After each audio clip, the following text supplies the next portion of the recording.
Hi everyone, this is Dee Marley with the Historical Fiction Company. Today's book review is Cold Blows the Wind by Catherine Meyrick. Set in the sprawling landscape of Australia, in particular beneath Mount Wellington in Tasmania, during the late 1800s, the reader is immediately introduced to two people searching for a different life and hoping that love is just around the corner. As the cold wind blows down from the mountain, and as each winter passes, Harry Woods reconnects with his aging father and stepmother, helping as a guide to tourists who trek up the mountain. And he ultimately meets the beautiful young Ellen Thompson, whose poverty-ravished family has a reputation in the nearby town of Hobart. Yet Ellen sees a future with this man, ignoring all of the doubts lingering about his past, simply because she desires acceptance, security, and a future. The reader is led along, believing in this love affair and the ease and comfort their relationship brings to each of them, and to Harry's parents as they become real grandparents to Ellen's first child, Billy, and to Harry and Ellen's baby. The dream and promise is just right within their reach, yet the cold wind blows again, and as often happens in life, unexpected problems rise.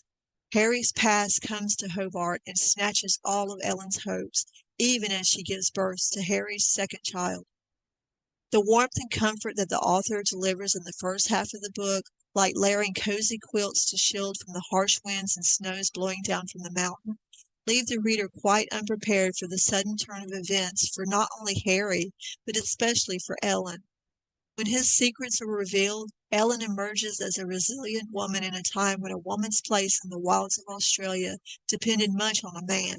She reveals an admirable fortitude, and again, her love for her children revitalizes her in the face of heartbreak, stark poverty, and the unspeakable acts of good-for-nothing scoundrels. Also, that love is not where one expects it to be.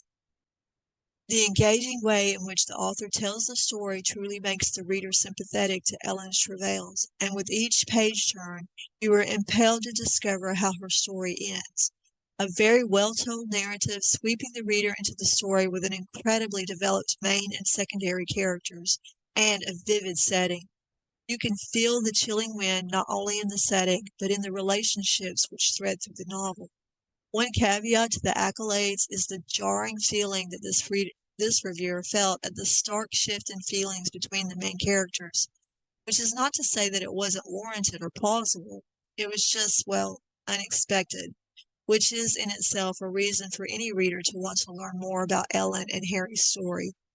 The author, Catherine Meyrick, definitely reveals herself to be an incredible storyteller, and endnotes, which tells a lot about the research done for this book and the connection to Miss Meyrick's own family, gives great historical detail about a time in Australian history that many may not know about.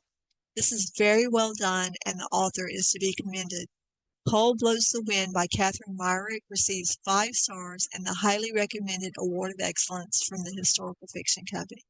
Thank you for listening today. Don't forget to click the subscribe button and stay tuned for more book reviews this week.